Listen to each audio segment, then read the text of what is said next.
Alors, je m'appelle Fanny Macagnan, j'ai 43 ans et je suis employée polyvalente chez Lidl à Carpentras. J'ai 3 postes dans l'entreprise. Je fais la mise en rayon, je suis au rayon pain et en caisse. Je permets aux gens de se nourrir tout simplement. Donc pour moi, mon travail est extrêmement important et c'est vrai que cette crise fait que je me rends compte encore plus que mon travail est important. Et quelque part, c'est valorisant ça. Je suis fière de pouvoir dire, je vais travailler, je vais quelque part nourrir une partie de la population. Et si j'étais pas là, si moi et mes collègues n'étions pas là, bien sûr, je peux pas être toute seule, mais on est un maillon de la chaîne et on est indispensable. Et quelque part, vu que c'était un métier au départ qui ne demande pas de qualification spéciale et qui n'est pas valorisé dans la société actuelle, et là, je me sens très valorisée au contraire. Presque une héroïne, j'exagère, mais pas loin. Presque, voilà.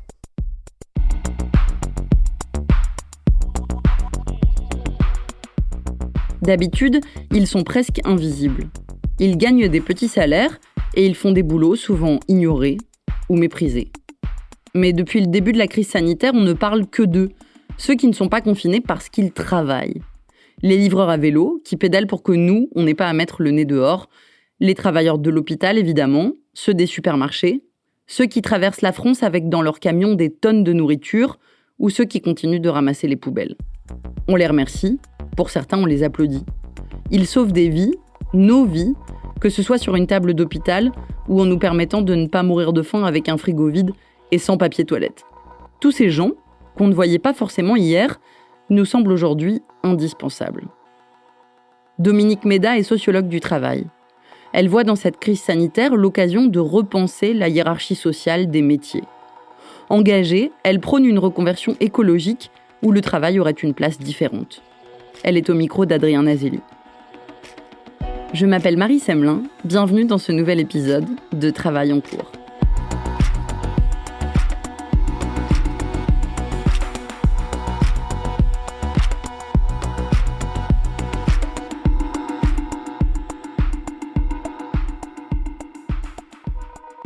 Dominique Méda, le dénominateur commun des personnes qui continuent de travailler, c'est qu'elles touchent les plus bas salaires et qu'elles ont souvent les plus faibles niveaux de diplôme. On pense aux caissières, aux éboueurs, aux boulangers, aux livreurs. En quoi cette crise nous fait-elle sauter les inégalités du monde du travail au visage ? Alors, il y a bien sûr pas que les professions peu rémunérées qui sont mobilisées, parce qu'on pense bien sûr aux médecins, aux infirmières, aux professeurs, aux techniciens. Bon, mais c'est vrai que beaucoup des travailleurs mobilisés sont des professions qui sont très peu rémunérées. Et en fait, il s'agit surtout de métiers occupés par des femmes. L'un expliquant l'autre, bien sûr.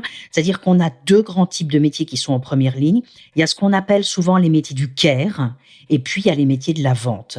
Et c'est vrai que dans ces 2 types de métiers, on retrouve de gros bataillons féminins, les aides-soignantes, les aides à domicile, les caissières, qui sont parmi les emplois les plus mal rémunérés, à la fois à cause du temps partiel, c'est beaucoup des personnes qui sont à temps partiel, et puis aussi, c'est un autre point très important, à cause de la sous-valorisation systématique de leur qualification. C'est-à-dire, on parle souvent, quand on parle de ces métiers, on parle souvent de métiers non qualifiés ou peu qualifiés, comme si les compétences dont elles disposent, en fait, c'était le prolongement de compétences naturelles, quoi. C'est-à-dire comme si de toute éternité, naturellement, les femmes savaient soigner, changer des couches, faire des piqûres ou nettoyer.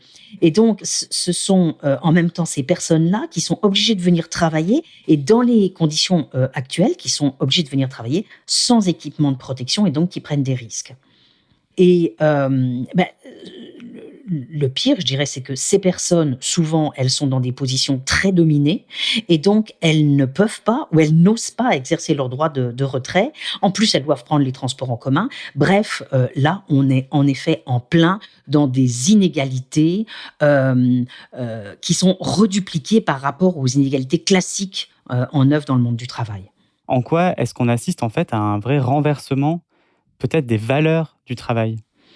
Ce sont les métiers les moins valorisés et les moins bien payés, hein, les aides à domicile qui font les toilettes, les éboueurs, les caissières, dont souvent on se moque, hein. Et bien soudainement, ce sont ces métiers-là qui deviennent absolument essentiels et dont on va découvrir le caractère presque absolument vital, hein. Et je crois que ça fait reconsidérer avec énormément de distance, hein, tout le discours sur la Startup Nation et aussi certains métiers et évidemment la hiérarchie des salaires, hein. La hiérarchie des salaires. Alors attention, c'est pas parce que on est confiné ou qu'on télétravaille qu'on est inutile. Je pense qu'en ce moment, les profs, par exemple, font un boulot magnifique, hein. On voit bien, par exemple, qu'il y a un grand nombre d'élèves ou d'étudiants qui continuent à voir leur journée structurée et leur attention soutenue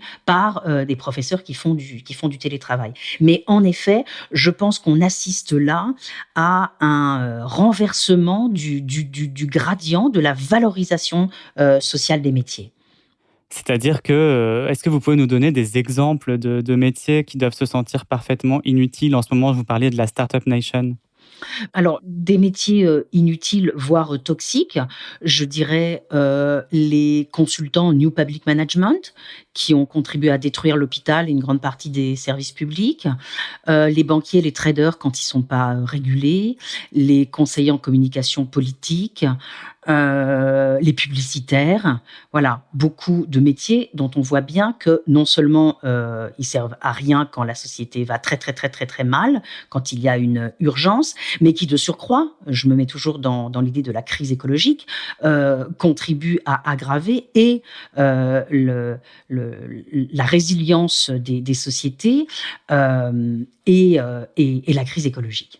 Qu'est-ce qu'on peut dire de la situation des travailleurs des applis, pour reprendre le titre d'un de vos derniers ouvrages? On pense aussi aux intérimaires qui, pour certains, ont appris qu'ils ne seraient pas payés s'ils exerçaient leur droit de retrait. Finalement, en quoi est-ce que cette crise révèle certaines apories des nouveaux types de travail? C'est eux vraiment les nouveaux domestiques de la société. C'est eux qui continuent à aller livrer des pizzas ou à manger aux gens qui ne bougent pas de chez eux. Donc il y a quelque chose de tout à fait scandaleux, bien sûr, alors que ils n'ont pas d'équipement et qu'ils ont évidemment ils sont dans un rapport de force où ils n'osent pas, où ils ne peuvent pas exercer leur droit de retrait. Et je crois qu'il faut réfléchir quand je parle de nouvelle domesticité parce que ces travailleurs des applis, hein, c'est eux en fait qui prennent le risque du contact, c'est eux qui font le contact. Or on nous dit aujourd'hui que le contact est dangereux, donc aujourd'hui on paye pour ne pas avoir le contact. Et moi je me dis que si ça nous fait réfléchir sur les travailleurs des plateformes, tout ça, il faudrait sans doute parce que on pourrait répondre, les livreurs, c'est super important, ça permet d'aller porter des choses, des colis, de la nourriture à des personnes qui en ont besoin. Alors je dis oui, mais à ce moment-là, revoyons leur statut, c'est-à-dire donnons-leur le statut de salarié. Et puis, est-ce que vraiment il ne faut pas réserver ce genre de service aux personnes qui ont vraiment des difficultés, par exemple aux personnes âgées? Et à ce moment-là, est-ce que ça ne serait pas à des plateformes municipales de rendre ce type de service? En Italie, on a arrêté toute activité de production qui n'est pas vitale. Pourquoi est-ce que ce n'est pas le cas en France? Et qu'est-ce que cette crise nous dit sur la perception des professions qui seraient nécessaires ou accessoires par notre gouvernement? Alors, je crois, hein, d'après ce que l'on lit, que l'Italie, elle nous montre vraiment, elle est juste devant nous. C'est-à-dire qu'elle vit les événements avec une semaine d'avance sur nous. Donc, je pense que l'Italie nous montre le chemin, qu'il ne faut pas tergiverser et qu'il faut en effet réduire le nombre de personnes qui travaillent vraiment à l'essentiel de l'essentiel, c'est-à-dire les gens qui nous permettent de manger, d'avoir de l'électricité, de l'eau, enfin voilà, les services vraiment essentiels. Alors, je ne suis pas du tout en train de dire qu'on se fiche de l'économie, mais je dis juste que pour l'instant, ce qui doit prévaloir, en effet, c'est la santé du plus grand nombre de personnes possible et qu'on doit oublier, en effet, pour l'instant, l'économie et le marché. Mais je pense que, je suis tout à fait d'accord avec vous, hein, ils veulent soutenir l'économie, ils veulent préserver, disent-ils, les capacités de production pour qu'il y ait un rebond en sortie de crise, mais ça pose toute la question de ce qu'on fera après et de la sortie de crise. Est-ce qu'on va revenir au business as usual ? J'espère bien que non. Alors Dominique Méda, on a dressé un peu un panorama de ce qui se passe en ce moment et en fait ce qu'on aimerait c'est maintenant se tourner vers l'avenir, essayer de voir si cette crise peut déboucher vers un monde meilleur ou si rien ne va changer. On va essayer d'y répondre en plusieurs étapes. Pour commencer, j'aimerais vous demander une chose. On sent que c'est voulu par la plupart des gens qui applaudissent tous les soirs à 20h à leur fenêtre, puisqu'on est en guerre et que toute guerre a ses héros. Aujourd'hui, c'est les soignants, c'est les professions médicales qui sont en première ligne. Est-ce que le gouvernement va être contraint de répondre à leurs demandes ? Est-ce que c'est le début d'une période d'investissement massif dans les hôpitaux ? J'ai des collègues qui ont écrit la casse de l'hôpital, la casse du siècle, un très très joli petit livre sur l'hôpital public qui revient sur le nombre de lits qu'on a fermés, sur justement le rôle de ces consultants qui ont appliqué ces recettes débiles du New Public Management à l'hôpital et qui ont cassé l'hôpital. Je crois qu'il faudra vraiment revenir sur leurs responsabilités quand on sera sorti de cette crise et qui ont cassé l'hôpital, qui fait que nous sommes dans la situation dans laquelle nous sommes aujourd'hui. C'est-à-dire que si on est obligé d'être confiné et de voir toute notre activité économique s'arrêter, c'est aussi parce que on sait que notre hôpital ne pourra pas résister à des flux massifs de personnes. Donc voilà, j'espère qu'on va revenir sur ces errances de ces dernières années. Et d'ailleurs, il y a quelque chose qui me choque énormément, c'est que dans le vote de la loi de finances rectificative, il y a 2 milliards pour... alors pourquoi ? On ne sait pas très bien. Pour l'hôpital, pour l'assurance maladie, on nous dit que c'est pour les indemnités journalières des aides-soignants, peut-être pour leurs heures supplémentaires, mais il n'est pas prévu d'augmentation de leur rémunération. Et la phrase qu'a eu Gérald Darmanin, quand il a dit que la meilleure des reconnaissances, c'était de faire, pour les soignants, c'était de faire les gestes barrières, a été vécu comme une gifle immense par les soignants. Donc vraiment, il faut absolument qu'on sorte le plus rapidement possible de cette situation et évidemment qu'il faut non seulement augmenter d'urgence les soignants, mais revenir sur toute la politique hospitalière telle qu'elle a été menée depuis une dizaine d'années, c'est-à-dire rouvrir des lits, redonner à l'hôpital la place qu'il n'aurait jamais dû perdre. Ma très grande crainte, c'est qu'il se passe exactement la même chose. C'est-à-dire qu'on nous dise, bien sûr, ils se sont très bien comportés, mais regardez l'état de notre déficit. Alors pour l'instant, on prévoit 3,9, mais on a 3,9%, on a 5% de déficit. C'est monstrueux. On ne peut pas. L'État est exsangue. On ne peut pas. Voilà ce que je crains. Et voilà pourquoi je pense qu'il faudra vraiment qu'on mette en place des comités de vigilance pour obliger ce gouvernement ou un autre à prendre les mesures qui s'imposent. Il ne faut surtout pas qu'on recommence comme avant. La question fondamentale, c'est de savoir si cette crise que nous sommes en train de vivre va ouvrir sur des changements radicaux ou pas. Alors, il y a un type de changement radical auquel moi j'aspire, c'est que l'on prenne enfin en considération la question de la crise écologique. Maintenant, il y a autre chose, c'est est-ce que nous n'allons pas remettre en cause collectivement le capitalisme tel qu'il s'est déployé, notamment dans ses formes les pires depuis une vingtaine d'années, le capitalisme financier rempli de prédateurs, de gens qui ne pensent qu'à leur propre profit, avec une béance entre l'économie réelle et l'économie financière qui est absolument folle. Est-ce que nous allons laisser se développer ce type de capitalisme ou bien est-ce que nous allons le remettre en cause ? Est-ce que nous n'allons pas pouvoir aller vers un type de société où ce seraient vraiment les besoins sociaux qui seraient mis au centre et non pas le profit. Bon, ça évidemment, ça serait une forme de rupture avec le capitalisme, puisque le capitalisme, il se caractérise par la priorité donnée au profit et à l'accumulation. Donc, voilà ma vraie question, et je pense que c'est ça qui fait peur à un très grand nombre de gens. Des gens qui ont tout intérêt à ce que ça ne change pas. Est-ce que notre colère va être suffisamment grande pour aller jusqu'à remettre en cause le capitalisme qui caractérise nos sociétés actuellement ?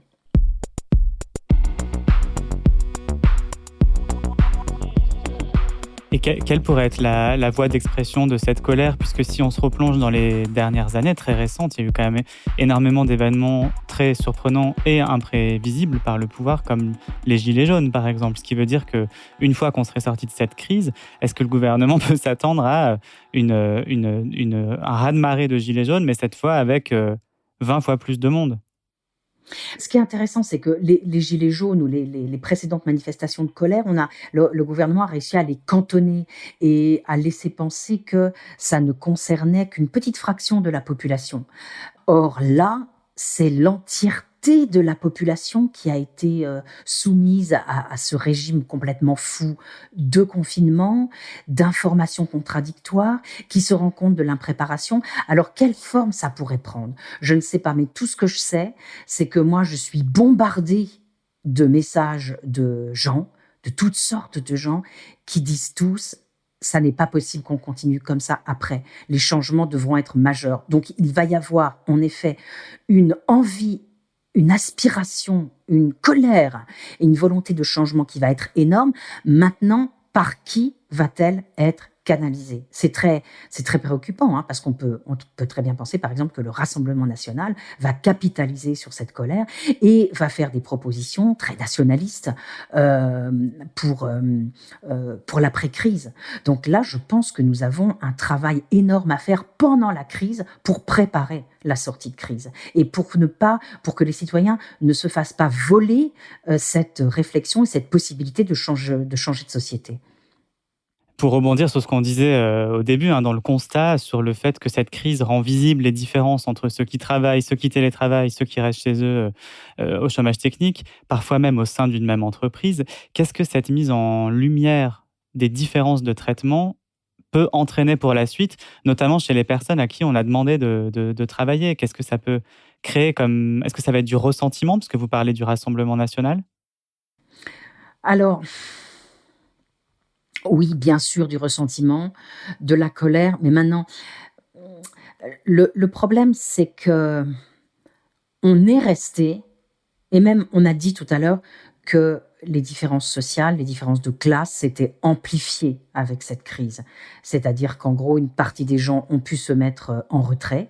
Je dis pas tranquillement, hein, mais voilà, ont même pu continuer à travailler. Ce sont des gens qui pour partie, leur vie n'a pas énormément changé.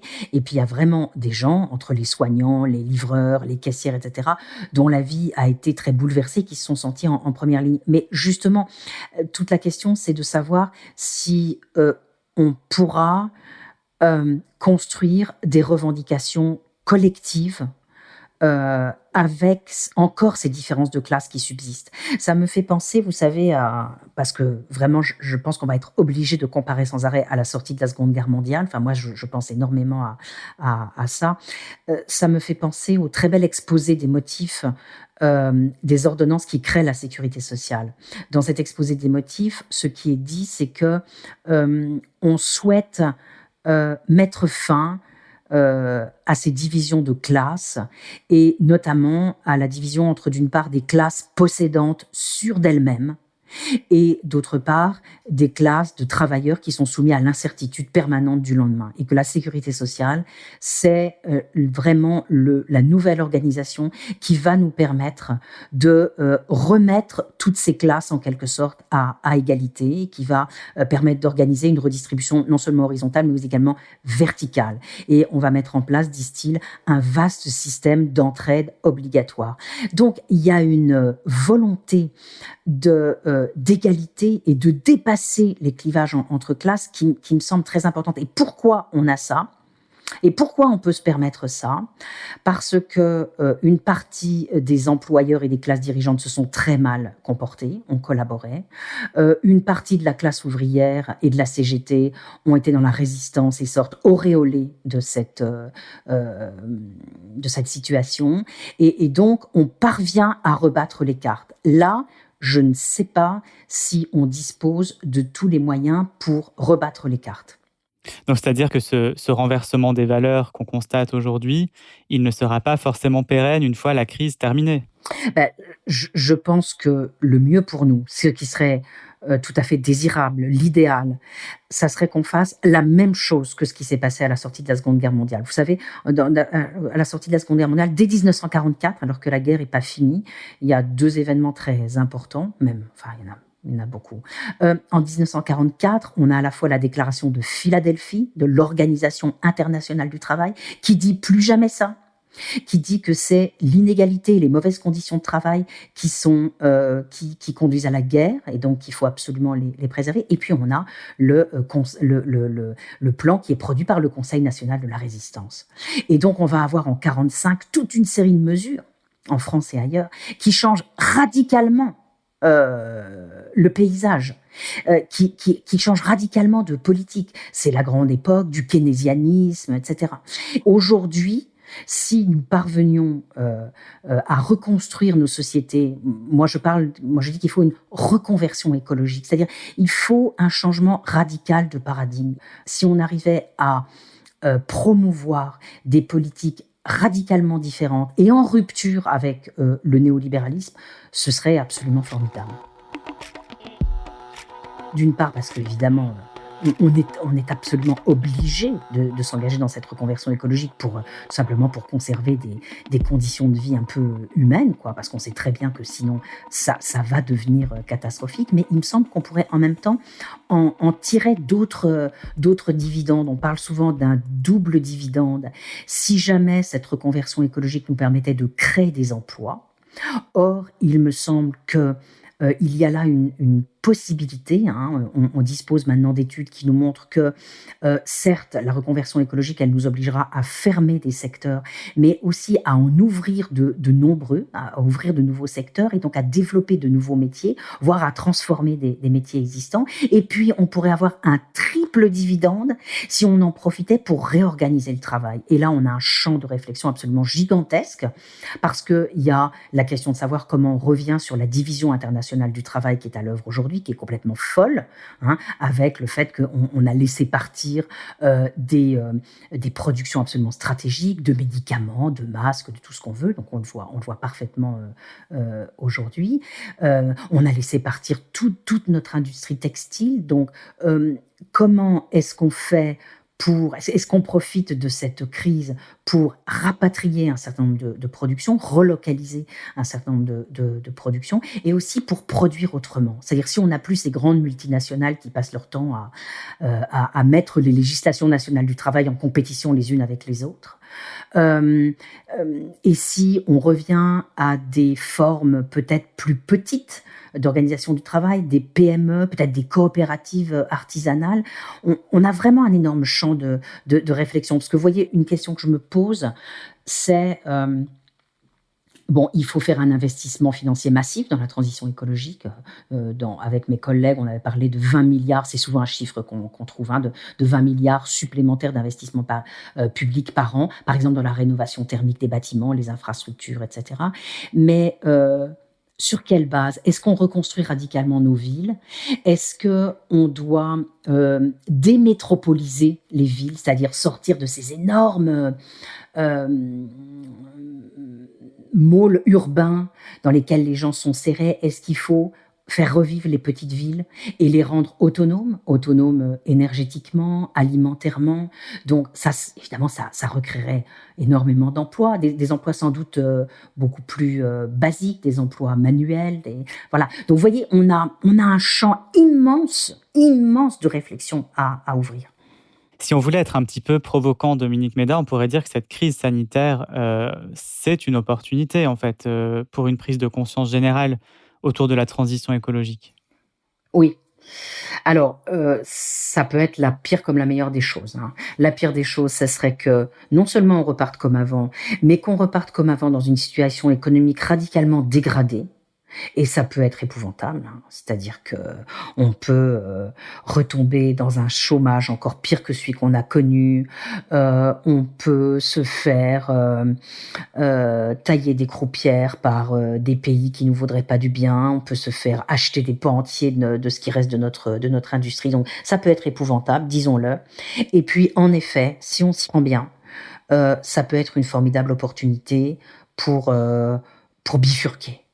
Pour aller dans un autre sens. Mais je ne sais pas, vous savez, Est-ce que la crise, c'est le meilleur moment pour penser ça? Normalement, on dit toujours que c'est quand ça va bien qu'il faudrait prévoir, anticiper les changements. Est-ce qu'on va être capable de le faire en pleine crise, alors qu'on va avoir des taux de chômage et une récession énorme? Je ne sais pas si on en sera capable. Vous dites qu'on ne peut pas s'attendre du marché à ce qu'il n'essaye pas de reprendre ses droits, de toute façon, une fois que la crise sera sortie. Alors, qui est-ce qui pourrait... vous parlez de comités de vigilance. Quels pourraient être ces comités de vigilance, en fait, une fois que la crise sera terminée? Comment les mettre en place? Alors, bon, d'une part, il y a les partis. Alors, tout le monde dit les partis, ça sert plus à rien, etc. Mais ils ont quand même, moi, je crois qu'ils sont encore très essentiels. Les partis, ça a été jusqu'à maintenant les lieux où se faisait la réflexion et des programmes. Moi, ce que j'imagine concrètement, c'est que là, pendant encore les 6 semaines de confinement qu'on risque de vivre, il faut absolument que d'abord chacun réfléchisse au type de société qu'il veut, à l'ampleur des changements qui seraient nécessaires. Et puis, il faut que se forment un peu partout, me semble-t-il, des groupes, alors des groupes virtuels bien sûr, mais qui réfléchissent à la sortie de crise, au programme, exactement comme ça s'est fait pendant la Seconde Guerre mondiale, hein, où vous aviez, alors il y avait le PC, il y avait les gaullistes, voilà, il y avait des regroupements de gens qui n'étaient pas nécessairement des intellectuels, hein. Il faut absolument qu'il y ait toutes sortes de métiers, de fonctions qui soient représentés. Les syndicats sont très très importants aussi. Il faut que nous parvenions à écrire des programmes, des projets et à être prêt lorsque viendra la sortie de crise et du confinement. Pour continuer dans les perspectives qui pourraient être réjouissantes, vous parlez d'instaurer un revenu maximum. En quoi est-ce que ça pourrait être une idée qui émerge pendant cette crise et après cette crise, et quel serait ce revenu maximum, par exemple? Et à quoi il servirait? Là encore, je reviens alors, d'une part à ce qu'on a vécu là. On a vu que c'était les gens les moins rémunérés qui étaient partis au front. Et puis, je pense aussi à la reconversion écologique et au doute légitime qu'une partie des classes populaires ont de l'intérêt de cette nouvelle société, de la reconversion écologique. C'est-à-dire, eux, ils ont tout à y perdre puisqu'ils savent très bien que la reconversion écologique, ça va être des produits plus chers et puis ça va être des métiers qui vont disparaître. Donc, les classes populaires, d'abord, elles ont peur de cette reconversion écologique et puis c'est pas du tout leur sujet parce que leur sujet, c'est juste d'avoir assez d'argent à la fin du mois, hein. C'est la fameuse opposition fin du mois, fin du monde. Donc, il me semble que si on veut les entraîner, leur montrer qu'ils peuvent être complètement partie prenante et même au centre de cette nouvelle société, il faut absolument, avant, résoudre la question sociale, c'est-à-dire remettre presque les situations à plat, réduire les inégalités. Sinon, les classes populaires n'y croiront pas et freineront des quatre fers. C'est exactement ce qui s'est passé avec les gilets jaunes, hein. On a augmenté la taxe sur les carburants sans se souvenir de la structure de ce type de taxe, c'est-à-dire que ce sont les plus modestes qui payent le plus fort tribut avec ces taxes et qui en même temps polluent le moins. Donc là, on risque d'avoir la même chose. C'est pour ça que je dis qu'avant même la transition écologique et pour, en quelque sorte, solder la crise que nous venons de connaître, il est absolument essentiel de réduire les inégalités. Et par exemple, moi, j'imaginerais tout à fait qu'en sortie de crise, on lève un impôt élevé sur les plus grosses fortunes, c'est-à-dire que d'une part, on remette une tranche, une nouvelle tranche d'impôt sur le revenu, par exemple à 60% à partir, je sais pas, de 150 000 euros, que l'on remette en place l'ISF et que les plus fortunés participent à ce qui va être une forme de reconstruction de la société. Est-ce que cette crise va changer philosophiquement la notion même de travail? Moi, il me semble pas, non. Je dirais que elle va changer sans doute des choses à la division internationale du travail et à la valorisation, à la hiérarchie sociale des différents métiers, à la considération qu'on leur donne, mais je ne suis pas sûre que ça va changer fondamentalement la valeur travail. Et alors, est-ce que vous pouvez, s'il vous plaît, nous donner à rêver, si je vous disais que vous aviez, 30 secondes, 1 minute, pour nous dessiner le monde idéal du travail une fois qu'on aura trouvé des solutions pour soigner ce virus et prendre en charge les malades et qu'on sera sorti de cette période très complexe? Eh bien, je pense. Alors moi, j'ai longtemps rêvé à une société où le travail prendrait moins de place. Au tout début de ma carrière, j'ai écrit un livre qui s'appelait « Le travail, une valeur en voie de disparition », où je disais qu'il fallait mieux partager le travail. J'ai soutenu beaucoup la réduction du temps de travail. Donc, et il me semble qu'avec la reconversion écologique, enfin voilà, j'ai un peu abandonné ce rêve-là parce qu'il me semble qu'avec la reconversion écologique, en fait, on va avoir besoin de plus de travail. On va avoir besoin de plus de travail humain, en quelque sorte de plus d'huile de coude, tout simplement, parce qu'on aura moins d'adjuvants techniques, chimiques, consommateurs de CO2. Et donc, j'imagine une société avec plus de métiers manuels, plus de filières de recyclage, de réparation, y compris dans les petites villes, dans la campagne. Et j'imagine un monde moins globalisé, une division internationale du travail beaucoup plus réduite et beaucoup plus de métiers finalement aisément accessibles à tous. Beaucoup plus de menuisiers, de charpentiers. Voilà, j'imagine peut-être qu'on va renouer avec finalement des métiers assez basiques qui nous permettront de satisfaire la plus grande partie de nos besoins sociaux. Vous voyez, ça ne veut pas dire que je veux revenir à une société des années 50. Je pense qu'il y a du bon à prendre dans tout ce que les 30 Glorieuses nous ont amené, notamment les fantastiques progrès médicaux, quoi.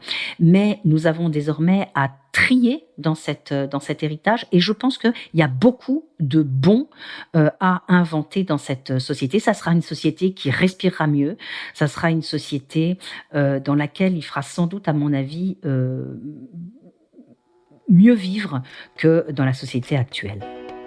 Merci beaucoup, Dominique Méda. Merci à vous, merci beaucoup. Notre monde a la mémoire très courte.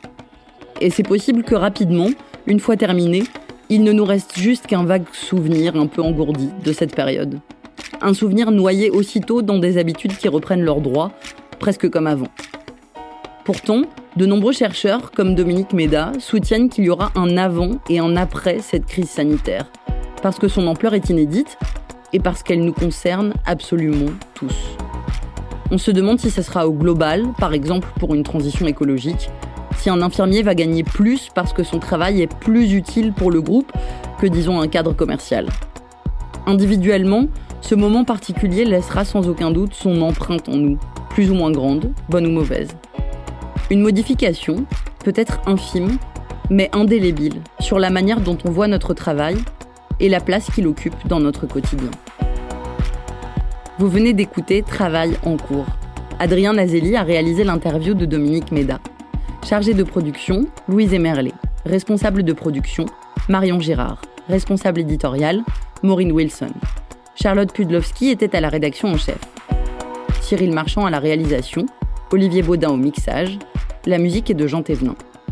La semaine prochaine, on parlera de ce que ça fait d'avoir un travail plus grand que soi. Et on retrouvera Fanny, caissière dans le sud de la France, que vous avez entendu au début de cet épisode. Vous pouvez nous retrouver là où vous avez l'habitude d'écouter vos podcasts, Deezer, iTunes, Spotify, SoundCloud. Vous pouvez aussi nous laisser des commentaires et des étoiles. Et si l'épisode vous a plu, n'hésitez pas à en parler autour de vous. Si vous aimez ce podcast, découvrez les autres podcasts de Louis. Émotion, Une autre histoire, Le Book Club, Entre, Manger. Enfin, pour nous raconter une histoire à propos de votre travail, vous pouvez nous écrire à hello@louismedia.com. À bientôt.